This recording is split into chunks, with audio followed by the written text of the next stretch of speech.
जब स्कूल के बच्चे टॉफी नहीं खरीद सकते थे तो टीचर ने सबके जीभ पर अखबार के टुकड़े रख दिए। अखबार की स्याही में जो हल्की सी मिठास थी उसी में उन्हें टॉफी जैसा स्वाद मिल गया और बच्चे खुशी से झूम उठे। उनमें से सबसे गरीब था फ्रैंक। उसके जूते में इतना बड़ा छेद था कि पैर बाहर झांकता था। नए जूते खरीदने की हैसियत नहीं थी तो उसके पापा पब्लिक टॉयलेट के पास पड़ा एक पुराना टायर उठाकर लाए। ब्रश से उस टायर पर गोंद लगाई, फिर टुकड़ा काट कर फ्रैंक के जूतों के नीचे चिपका दिया। बस बन गए नए जूते। लेकिन ऐसे अजीब जूते देख क्लास के बच्चे हंसी उड़ाने लगे। फ्रैंक ने छोटे भाई को अपने पीछे छुपाया और चुपचाप भीड़ में से निकल गया। उसे अपने जूते से इतनी शर्म आई कि वो उन्हें छुपाकर फेंक आया। अगले दिन जब वो नंगे पांव क्लास में बैठा था तो टीचर ने डांट लगाई, बिना जूते के क्लास में नहीं बैठा जाता। उन्होंने वहीं पड़े हुए जूते उठाए। बच्चों की हंसी फिर गूंज उठी। लेकिन इस बार टीचर ने सबको कड़ी नजरों से देखा और बोले, गरीबी कोई शर्म की बात नहीं। उन्होंने क्रॉस की तरफ इशारा करते हुए कहा, प्रभु यीशु के पास भी जूते नहीं थे, वो नंगे पांव मरे, फिर भी उनका गौरव कम नहीं हुआ। बच्चे चुप हो गए और फ्रैंक को पहली बार अपने जूतों पर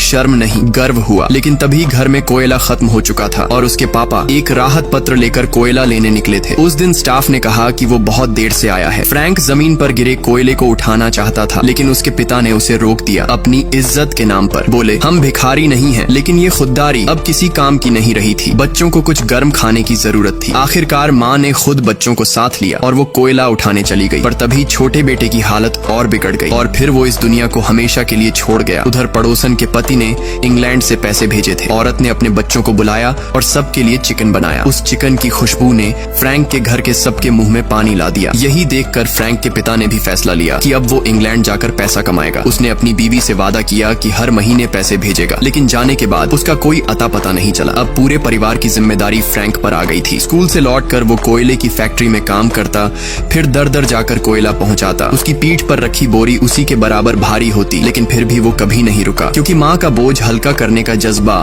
थकावट से कहीं ज्यादा बड़ा था। जब उसने अपनी पहली कमाई माँ को दी तो माँ ने देखा उसकी आंखें लाल हो रही थी। डॉक्टर के पास ले जाया गया तो पता चला उसे केराटाइटिस है। अगर थोड़ी और देर हो जाती तो वो अंधा हो सकता था। इलाज से उसकी आंखें तो बच गईं, लेकिन उसने जो पैसे बड़ी मेहनत से कमाए थे सब खत्म हो गए। दोस्तों, ये लड़के तो दिल से अपनी माँ और पूरे परिवार से प्यार करते हैं। अब आप बताओ, क्या आप भी अपने घर वालों के लिए इतनी मेहनत कर सकते हो? अगर हाँ तो दिल से कमेंट करना।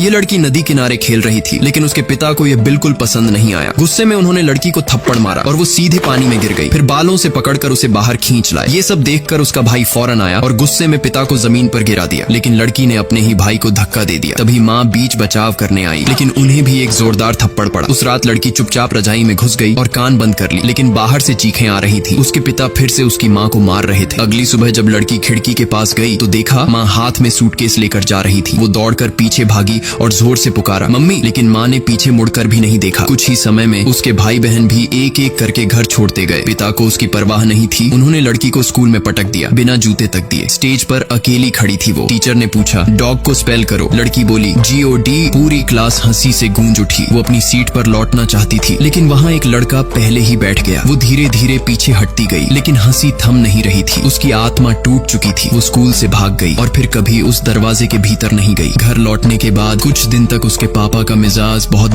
बदला सा था। वो अब उस बच्ची को मछली पकड़ने ले जाने लगे और एक पुराना फटा हुआ बैग भी उसे दे दिया। बच्ची बोली, थैंक यू। शायद वो रिश्ता ठीक करने की कोशिश कर रहे थे लेकिन ये सब ज्यादा दिन नहीं चला। एक दिन बच्ची को उसकी मम्मी का एक खत मिला, लेकिन जैसे ही उसके पापा को पता चला उन्होंने वो खत छीन लिया। बच्ची ने मासूमियत से कहा, पढ़ के सुना दो ना, लेकिन उन्होंने खत पढ़ा, फिर जेब से लाइटर निकाला और उसे जला दिया। बच्ची दौड़कर उसे बचाने की कोशिश करने लगी लेकिन वो उसे धक्का दे देते हैं और जब तक वो कुछ कर पाती खत सिर्फ राख बन चुका था। उसने वो राख चुपचाप समेटी और एक छोटी शीशी में संभाल कर रख ली। फिर उसके पापा ने घर की सारी चीजें जो उसकी माँ की थीं एक एक करके जला दी और अगली सुबह वो भी घर छोड़कर चले गए। बिल्कुल अकेली रह गई थी वो छोटी बच्ची। वो कंबल घसीट कर जैसे तैसे बिस्तर पर सो गई। अगली सुबह उसने दलदल से सीपियां इकट्ठा की और एक भारी बैग भरकर किराने की दुकान पहुंची। दुकानदार चौंक गया लेकिन एक जोड़ा पति पत्नी ने उसकी मदद की और बच्ची ने उन सीपियों से खाने पीने का सामान ले लिया। जिस दलदल को बाकी लोग डरावना मानते थे वही उसकी सबसे शांत और सुरक्षित दुनिया बन गई। वक्त गुजरता गया, बच्ची बड़ी होती गई और पूरा शहर उसे मार्श गर्ल कहने लगा। ये कहानी याद दिलाती है, चाहे जिंदगी जितनी भी मुश्किल हो जाए, उम्मीद मत छोड़ो। दोस्तों, अगर कभी ऐसा दिन आया हो जब हंसी तो चेहरे पर थी पर दिल चुपचाप रो रहा था तो कमेंट में सिर्फ हाँ लिख दो।